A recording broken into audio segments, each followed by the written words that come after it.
میں جب کسی کا حال پوچھتے ہیں کسی انفارمر دوست کا تو وہ کہتا ہے کہ it could have been for better.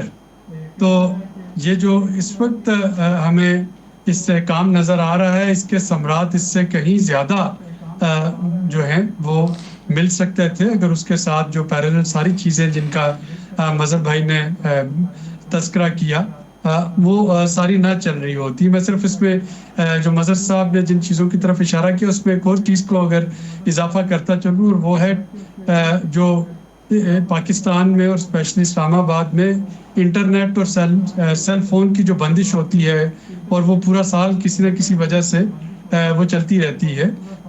ایسے میں اگر آپ اکانومی آف فیوچر کی بات کریں تو اکانومی آف فیوچر جو ہے وہ آپ کا ڈیجیٹل اکانومی ہے، وہ ڈیجیٹل ٹرانسفارمیشن ہے، آرٹیفیشیل انٹیلیجنس ہے، وہ مینوفیکچرنگ، پروڈکشن، ایگریکلچر، ان سب کو چھوڑ جائے گی پیچھے. اور وہ پاکستان میں یہاں پہ کہ آپ کو یہ کانفیڈنس ہی نہیں کہ انٹرنیٹ ہوگا، موبائل فون سروس ہوگی، تو وہاں پہ وہ تمام تر باقی کے جو پازیٹیو اقدامات حکومت کر رہی ہے اور یقیناً ان کو اپریشیٹ کیا جانا چاہیے. ایس آئی ایف سی نے بڑا امپورٹنٹ رول پلے کیا کرنسی کو سنبھالنے میں، کرنسی کی اسمگلنگ کو روکنے میں. پچھلے سال کو اگر دیکھیں اور ایک سال میں اس وقت کرنسی 278 280 روپے پہ ہے. اسی طرح سے آئی ایم ایف کا پروگرام کیئر ٹیکر حکومت نے بڑا کامیابی سے مکمل کیا اور اسی کی وجہ سے اگلا آئی ایم ایف پروگرام آپ کو ملا. تو یہ وہ فاؤنڈیشنز ہیں جن کو کہ اب ہمیں کیپٹلائز کرنا چاہیے تھا کہ اس کی وجہ سے اب ہم اپنی اکانومی کو ٹرن اراؤنڈ کریں. لیکن میں مظہر صاحب سے بالکل اتفاق کرتا ہوں کہ یہ جو نان اکنامک فیکٹرز ہیں ان کی وجہ سے شاید ہم اکانومی میں جو گین کر رہے ہیں وہ ہم پولیٹیکل اکانومی میں اگر لوز نہیں کر رہے تو اس سے فائدہ بھی نہیں اٹھا پا رہے ہیں جتنا ہمیں ملنا چاہیے تھا. صاحب آئی پی پیز کے ساتھ جو اس وقت معاملات جو چل رہے ہیں، آج ہی میں سن رہا تھا کسی نجی ٹی وی پر، وہ کہہ رہے تھے کہ بھئی ایک پالیسیز آپ نے بنائی، ہم نے اس میں جمپ ان کیا، انویسٹ کیا، اور آپ نے کہا کہ آپ اتنا پروفٹ ریپیٹریٹ کر سکتے ہیں، اتنا پروفٹ لے سکتے ہیں. وہ کہتے ہیں کہ اس کے بعد پھر ہمارا تو کوئی قصور نہیں ہے. تو آپ کو لگتا ہے کہ جو منسٹر جو ہیں اویس لغاری صاحب جو کہہ رہے ہیں کہ اس میں کوئی do you see any silver lining in that as well? Zameer اس کو یہ کہا جا سکتا دیر آئے درست آئے. جو اس وقت 5 آئی پی پیز جو ہیں جو معنی ہیں کہ ان کے ساتھ معاہدے کی خد و خال تبدیل کر دیے جائیں. ابھی کا جو معاہدہ ہے وہ ہے کہ یا ان سے بجلی خریدے یا ان کو پیسے دیں. اب اگر جو تبدیلی آنے جا رہی ہے وہ یہ ہوگی کہ تب ان کو پیسے دیں گے اگر ان سے بجلی خریدیں، ورنہ نہیں دیں گے. یہ وہ آئی پی پیز ہیں جو کہ 1994 کی پالیسی میں اور 2002 کی پالیسی کے تحت لگے تھے. اگر تھوڑا سا بغور دیکھا جائے تو شاید یہ ویسے بھی اپنی معاہدے کی عمر اور طبعی عمر جو تھی پلانٹ کی وہ پوری کیے بیٹھے ہیں. 1994 والے جو معاہدے تھے کے تحت جو لگے اب وہ 30 سال پرانے ہو گئے معاہدے بھی اور پلانٹس بھی. اسی طرح سے 2002 والے جو ہیں وہ بھی اب 22 سال پرانے ہو گئے وہ معاہدے اور پلانٹس. تو ایک بڑی رقم جو ہے وہ لے جا چکے ہیں. اب ان کو ٹیبل پہ بٹھا کے نیگوشیٹ کرنا جو ہے وہ نسبتاً آسان ہے، لیکن بہرحال یہ ایک مثبت چیز ہوگی چونکہ اصل جو اس وقت لٹمس ٹیسٹ ہے یا جو چیلنج ہے حکومت کے لیے وہ 2015 کی پالیسی کے تحت جو آئی پی پیز لگائے گئے ہیں ان کے ساتھ معاہدے کرنا، چونکہ نسبتاً نئے معاہدے ہیں، ابھی ان کی پیمنٹس بھی کافی زیادہ ہیں.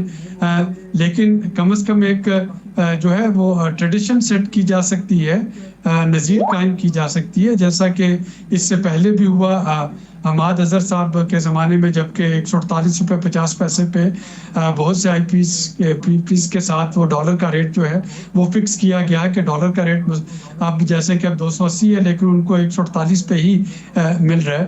تو یہ وہ چیزیں ہیں جن پہ کہ یقیناً فوکس رہنا چاہیے اور یہ ایک پازیٹیو ڈیولپمنٹ ہے، اس کو میں انڈرمائن نہیں کروں گا.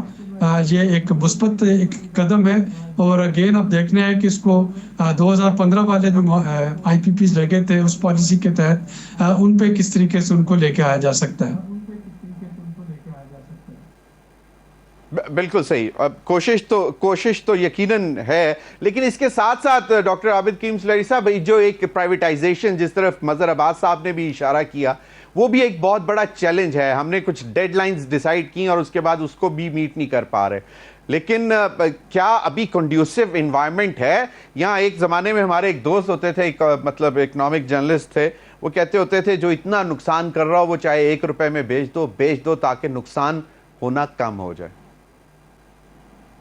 دیکھیے, پرائیویٹائزیشن پاکستان میں جو بھی گروپس آئیں گے وہ اگین جیسے مظہر صاحب نے اشارہ کیا لیجیٹیمیسی کی طرف, بدقسمتی پاکستان میں پرائیویٹائزیشن کی یہ رہی ہے کہ کوئی بھی حکومت ہو, وہ شوکت عزیز صاحب کا دور تھا, وہ پیپلز پارٹی ہو, پی ایم ایل این ہو, پی ٹی آئی ہو یا کولیشن گورنمنٹس ہو, تو آپ کے پاس ٹوٹل ویلدی گروپس کتنے ہیں پاکستان میں؟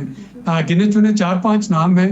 انہی میں سے جب کوئی گروپ جو ہے وہ پرائیویٹائزیشن میں بولی میں حصہ دیتا ہے تو فوری طور پہ اس پہ کنٹروورسی شروع ہو جاتی ہے کہ شاید فیور کی جا رہی ہے یا شاید یہ کوئی انڈر ٹیبل ڈیل ہو گئی ہے.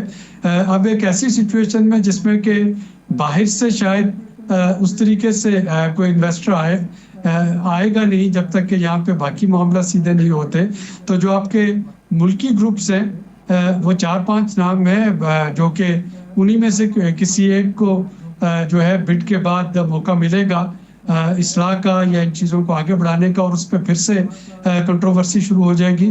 تو پرائیویٹائزیشن کا سبجیکٹ بھی آئی ایم ایف کی طرح بدقسمتی سے ایک ایسا سبجیکٹ ہے کہ ہر پارٹی جب وہ حکومت میں ہوتی ہے تو وہ اس کو کرنے کی کوشش کرتی ہے, اور جو ہی وہ اپوزیشن میں جاتی ہے تو اس پہ انگلیاں اٹھانا شروع کر دیتی ہے.